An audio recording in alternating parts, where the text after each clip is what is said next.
And Kirill, the Thrill, same situation in Minnesota. That, come on, we just offered you, 16 times 8. Yeah.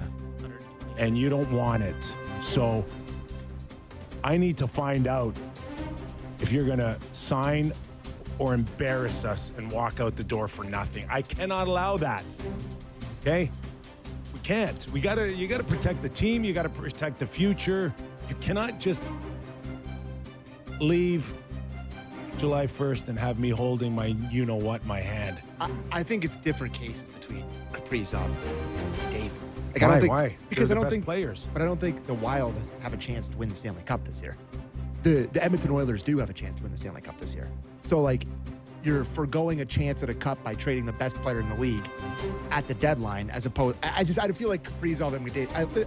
Kaprizov's very good, but he's not. Well, he doesn't mean what McDavid means, Kip. You can't really compare those two. McDavid's like Ohtani for us, in that he comes with so much more than the hockey. Okay. Yes. So Edmonton loses in the second round, Sammy, Nightmare. Yeah. I mean, we just lived it. and you just watched McDavid leave for nothing. Yeah. I think that's a risk you have to take because you have a chance to win the cup. Yeah. Well, I guess you see where you're at. I'm not saying you're wrong. To Kip's point, though. It is a compelling argument, but I just think I think you need to force Connor. You need to force Kirill. You needed to force Mitch Marner to come up a little bit more on your intentions. And a reminder on what happened when the Edmonton Oilers traded Wayne Gretzky. They won the cup, what, the next year? Yeah, I think the next year. Maybe, within the vicinity. in that pocket. Yes. The point is that what you would get back for McDavid is hockey players. You're not going to get nobody. I absolutely love that. We're 25 minutes into our first show of the season. We've traded McDavid. It's incredible. I'm looking at out the there, roster. Sammy. Hyman's Sammy. 33. Yeah, it's out there. RNH is 32. Yeah. It's out there. Right? Ekholm. It's out there. What do you mean it's out there? That 35. there's a possibility that this could be his last season in Edmonton. It's real. It's out there. Yeah. Now the question is, to your point, you just hope and pray if you're Edmonton that he'll change his mind at some point? I mean, that's... Or do you want to kind of protect yourself a little bit? I mean, if they're sitting in a President's Trophy spot in November and everything's hunky-dory, tough to believe he's not going to be like, all right, I'll give these boys another few years here and see. Unless he just wants to leave. Unless he just wants to leave. The other thing, too, is like, Which okay, happens. just even on Kirill, like, Girl's already embarrassed. are you telling me now the difference between him being a Minnesota Wild from here on in or not is the difference between 16 and 18 million? Or even 17? This isn't baseball or basketball where a team's got a chance to give you another 50 million, 75 million, 100 million. You're telling me that this is all based on you needing another mil or 1.5? Which over $140 million contract is like 4% of the contract or something. It's like a raise of nothing. I'd have more respect for you if you just said, I hate Minnesota, I want to get out of here. Yeah. That's all. Then you trying to squeeze them for another mil and a half. I also think that looks bad going back in the dressing looks room. horrible. When they offered you $2 million more than Leon Draisaitl, you said no, and to get $3 million more than You don't want to. Are you Kirill now, and you're going to look your teammates in the eye and say, I didn't want to play for you at 16, but I'll play with 17 you is for just 17, enough. 18. 16-8 wouldn't have done it. When the next highest guy is at half that, you really want to do that? Like this is what the CBA and the salary cap does right now.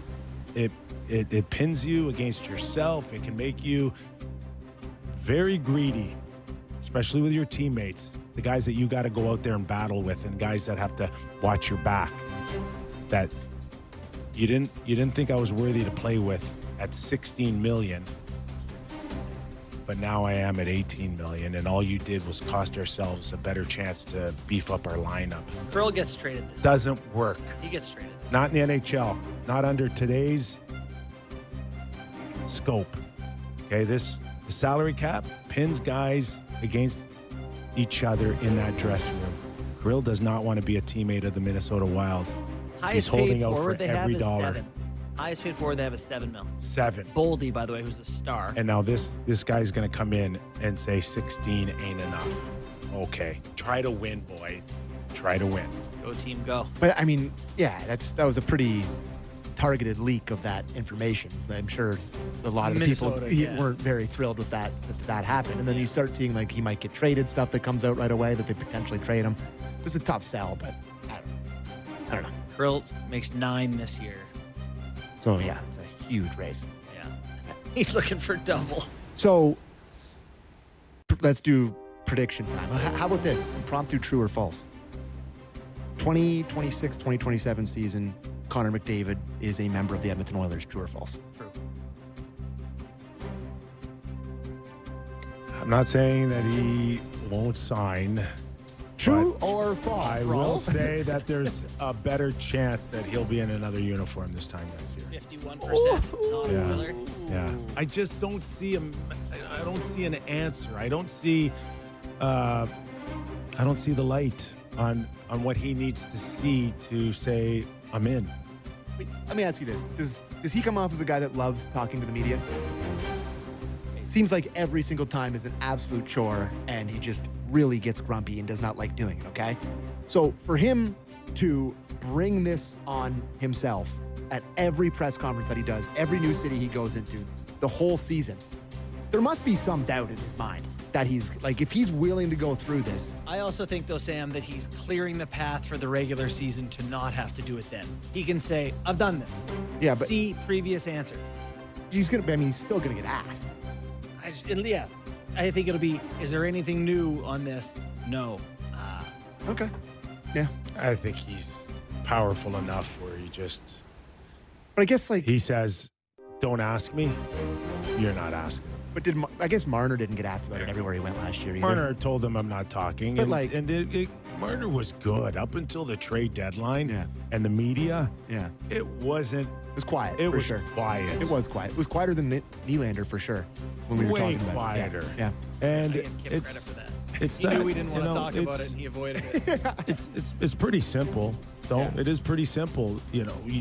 These big boys, they turn around and you say, listen, whoever's local, Gene Principe, Ryan with TSN, like Connor calls him over quietly and says, Don't ever ask me that. do not.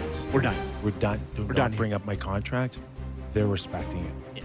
Yeah. They're not going to embarrass him, and they're not going to embarrass themselves. Yeah.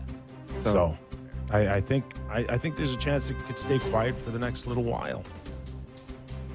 And then just see where the Quiet. team is. You know where it ain't going to be quiet? Right here. Hey, we got to do a check-in every day. McDavid talk. And to watch on Yeah, we're Anchorman. like, Jets talk last year is now replaced by McDavid talk. Oh, there'll be a ton of noise for sure. And everybody, half the league will fantasize about signing him.